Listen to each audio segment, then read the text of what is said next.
Hello. आज के इस बेहद खास सेशन में आप सभी का बहुत बहुत स्वागत है। अगर आप एक युवा प्रोफेशनल हैं और अपने करियर के लिए किसी हाई टेक, शानदार और मोटे मुनाफे वाले विकल्प की तलाश कर रहे हैं, तो आज की ये चर्चा बिल्कुल आपके लिए ही है। अक्सर हम सोचते हैं कि खेती बाड़ी का काम शायद उतना आकर्षक नहीं है, लेकिन क्या मॉडर्न फार्मिंग एक शानदार और सफल करियर बन सकती है? बिल्कुल बन सकती है, और आज हम यही समझेंगे डॉक्टर विक्रम चौधरी की इंस्पायरिंग जर्नी और उनके कमाल के बिजनेस मॉडल के जरिए। तो चलिए बिना देर किए इस ब्लूप्रिंट को डिकोड करते हैं। जरा सोच कर देखिए, जब भी पीएचडी होल्डर शब्द हमारे कानों में पड़ता है तो दिमाग में कैसी तस्वीर बनती है।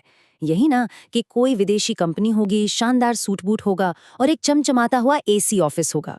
उम्मीद तो यही होती है, लेकिन अब जरा हकीकत पर नजर डालिए। डॉक्टर विक्रम चौधरी, जो ऑर्गेनिक एग्रीकल्चर में पीएचडी होल्डर हैं, वो किसी बोर्डरूम में सूट पहनकर नहीं बैठे हैं। वो आपको हरियाणा के खेतों में मिट्टी से सने कपड़ों में अपने हाथों से काम करते हुए मिलेंगे। सच मानिए, जो लोग पहली बार उनके फार्म पर जाते हैं, उन्हें अपनी आंखों पर यकीन ही नहीं होता। सफलता की परिभाषा सच में अब पूरी तरह बदल रही है। तो चलिए सबसे पहले कृषि करियर को लेकर अपनी सोच को रीसेट करते हैं और गरीबी से इंडस्ट्री तक के इस सफर को समझते हैं। डॉक्टर विक्रम की एक बात जो सीधे दिमाग में हिट करती है, वो ये है कि खेती सिर्फ मेहनत नहीं, बल्कि विज्ञान और बिजनेस भी है। और यही एक लाइन आज के मॉडर्न एग्रीकल्चरल एंटरप्रेन्योर की सबसे बड़ी नींव है। देखिए, विदेशों में ना किसानों को किसी उद्योगपति या इंडस्ट्रियलिस्ट से कम नहीं माना जाता, क्योंकि वहां फार्मिंग पूरी तरह से टेक ड्रिवन है। लेकिन हमारे यहाँ दुर्भाग्य से आज भी किसान का मतलब अक्सर गरीब और मजबूरी समझ लिया जाता है। डॉक्टर विक्रम इसी पुरानी सोच को जड़ से उखाड़ रहे हैं। अगर इस फील्ड में आना है तो खेती को सिर्फ फावड़ा चलाने वाला काम मत समझिए, ये एक प्रॉपर साइंटिफिक बिजनेस मॉडल है। तो अब बात करते हैं विज्ञान और बिजनेस के रूप में खेती की। ये नया कृषि प्रतिमान असल में है क्या? हम जिस नए बिजनेस मॉडल की बात कर रहे हैं, वो ग्राउंड पर दिखता कैसा है? एक मॉडर्न फार्म कोई आम खेत नहीं होता। आप वहां जाएंगे तो लगेगा जैसे किसी हॉलीवुड की साई-फाई फिल्म की सेट पर आ गए हैं। हर तरफ लेटेस्ट तकनीक वाले ग्रीन हाउस, एकदम ऑटोमेटिक सिंचाई का सिस्टम और ऐसे सेंसर्स जो खुद बताते हैं कि पौधे को कब क्या चाहिए। मतलब ये काम अब सिर्फ शारीरिक मेहनत का नहीं रहा, ये डेटा, तकनीक और एकदम सटीक कैलकुलेशन का गेम बन चुका है। जो युवा टेक्नोलॉजी और इनोवेशन में दिलचस्पी रखते हैं, उनके लिए इससे ज्यादा रोमांचक वर्कस्पेस शायद ही कोई हो। और अगर आप सोच रहे हैं कि इसमें बिजनेस का स्केल क्या है, तो वो बहुत बड़ा है।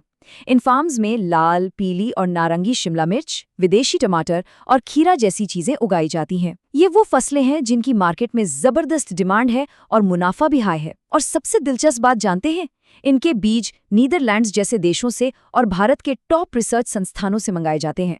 ये कोई छोटी मोटी लोकल प्लानिंग नहीं है, ये ग्लोबल सप्लाई चेन और एक बेहतरीन बिजनेस स्ट्रैटेजी का जीता जागता उदाहरण है। अब थोड़ा और गहराई में चलते हैं और समझते हैं आधुनिक एग्रीटेक को, यानी प्रिसिजन एट द रूट, जड़ों तक सटीकता। ये पूरा सेटअप किसी भी बड़ी आईटी कंपनी के सर्वर रूम जैसा ही कॉम्प्लेक्स और शानदार है। हम उन कटिंग एज टेक्नोलॉजीज की बात कर रहे हैं जो इस सक्सेस को मुमकिन बनाती हैं। यहाँ मॉडर्न ग्रीन हाउस और ऑटोमेटिक इरिगेशन का एक पूरा सेंट्रलाइज कंट्रोल सिस्टम होता है। मिट्टी में लगे सेंसर्स तुरंत अलर्ट करते हैं कि भाई इस पौधे को पानी चाहिए, और फिर खास पाइपलाइनों के जरिए पानी और खाद बिल्कुल उसी जगह पहुंचता है जहां जरूरत है। एक बूंद भी बर्बाद नहीं। टेक माइंडसेट वाले लोगों के लिए ये किसी जादू से कम नहीं है। बस फर्क इतना है कि यहाँ आप सीधे नेचर के साथ कोडिंग कर रहे हैं। लेकिन रुकिए, सिर्फ मशीनें लगा देना ही काफी नहीं है। इसके लिए एक रिसर्च माइंडसेट का निर्माण भी करना पड़ता है। फील्ड में लगातार सीखना बहुत जरूरी है। एक मॉडर्न फार्मर को हमेशा एक रिसर्चर के नजरिए से सोचना पड़ता है। ऐसा नहीं है कि बाहर से बीज मंगाएं और बस खेत में डाल दिए। बिल्कुल नहीं। हर मौसम में लगातार रिसर्च करनी पड़ती है, ताकि ये पक्का हो सके कि वो विदेशी वैरायटी भारत के मौसम में भी बढ़िया पैदावार दे। ये बिल्कुल किसी फास्ट पेस टेक इंडस्ट्री की तरह है, जहां आप लगातार अपने प्रोडक्ट की टेस्टिंग करते हैं और नए नए अपडेट्स रिलीज करते हैं। और मज़ेदार बात तो ये है कि ये फार्म सिर्फ फसल उगाने की जगह नहीं रहे, ये एक बहुत बड़ी लाइव लेबोरेटरी बन चुके हैं। यहाँ बड़ी बड़ी यूनिवर्सिटीज़ के स्टूडेंट्स और रिसर्च स्कॉलर्स आते हैं। वो प्रैक्टिकल फील्ड में उतरकर मिट्टी की बीमारियों की स्टडी करते हैं, नए नए ऑर्गेनिक फर्टिलाइजर्स तैयार करते हैं। मतलब खेती में करियर बनाने का मतलब ये नहीं कि आपकी पढ़ाई लिखाई छूट गई, बल्कि आप उन असली चुनौतियों को सॉल्व कर रहे हैं जो पूरी दुनिया पर सीधा असर डालती हैं। और इसीलिए डॉक्टर विक्रम की ये बात गांठ बांधने वाली है। खेती में सीखना कभी खत्म नहीं होता। जो भी युवा इस फील्ड में अपना फ्यूचर देखते हैं, उनके लिए ये सबसे बड़ी एडवाइस है। आपको हमेशा एक इनोवेटर वाले माइंडसेट में रहना होगा, हमेशा कुछ नया सीखने के लिए तैयार। इस पूरे मॉडल का एक और बहुत ही शानदार पहलू है, और वो है स्थानीय अवसर पैदा करना, यानी इसका सामाजिक आर्थिक प्रभाव। जब आप एक सक्सेसफुल फार्मिंग बिजनेस खड़ा करते हैं तो उसका फायदा सिर्फ आपको नहीं बल्कि आपके आसपास के पूरे समाज को होता है। इसे प्रोग्रेसिव एम्प्लॉयमेंट कहते हैं। डॉक्टर विक्रम के फार्म ने अपने ही इलाके में सैकड़ों लोगों के लिए नौकरियां पैदा की हैं। और सबसे बेहतरीन बात, वहां पुरुष और महिलाएं कंधे से कंधा मिलाकर काम करते हैं और उन्हें बिल्कुल बराबर सैलरी मिलती है। ये होती है असली प्रोग्रेसिव और फेयर बिजनेस प्रैक्टिस, वो भी सीधे हमारे ग्रामीण इलाकों में। और इसका सबसे बड़ा इम्पैक्ट ये है कि इससे ब्रेन ड्रेन रुकता है। गांव के जो युवा पहले नौकरी के लिए बड़े शहरों की तरफ भागते थे या विदेश जाने के सपने देखते थे, वो अब अपने ही घर में रहकर ये हाईटेक चीजें सीख रहे हैं। उन्हें अब शहरों की भीड़ में धक्के खाने की कोई जरूरत नहीं है, क्योंकि उनके अपने गांव की मिट्टी में ही एक शानदार हाईटेक करियर उनका इंतजार कर रहा है। तो फिर सफलता का असली पैमाना क्या है?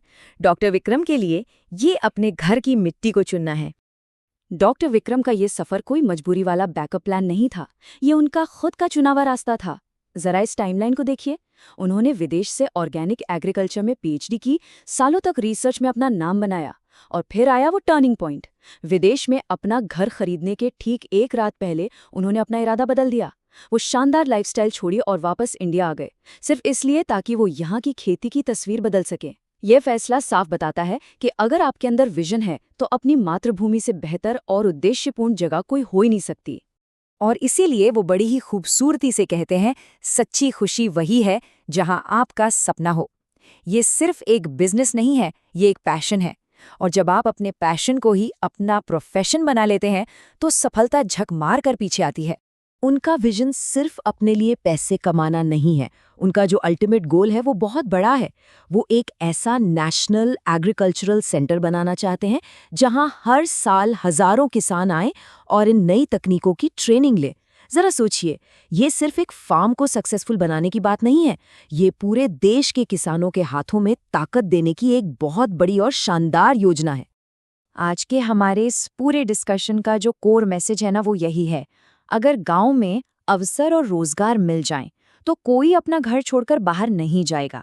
अगर हम लोकल लेवल पर ऐसे हाईटेक बिजनेस मॉडल खड़े कर लें, तो हमारी जो शानदार रूरल टैलेंट है, उसे कहीं बाहर भटकने की जरूरत ही नहीं पड़ेगी।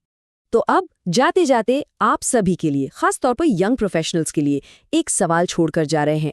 क्या अगली पीढ़ी के इनोवेटर्स अपना भविष्य विदेशी शहरों की कंक्रीट की इमारतों में बनाएंगे या फिर अपनी ही मातृभूमि की उपजाऊ मिट्टी में? डॉक्टर विक्रम चौधरी का ये ब्लूप्रिंट साफ बता रहा है कि फ्यूचर यही है, मॉडर्न अवसर यही मौजूद हैं। बस जरूरत है तो एक नई वैज्ञानिक सोच की। आज के इस विश्लेषण में हमारे साथ जुड़ने के लिए आपका बहुत बहुत शुक्रिया। इस सवाल पर जरूर सोचिएगा।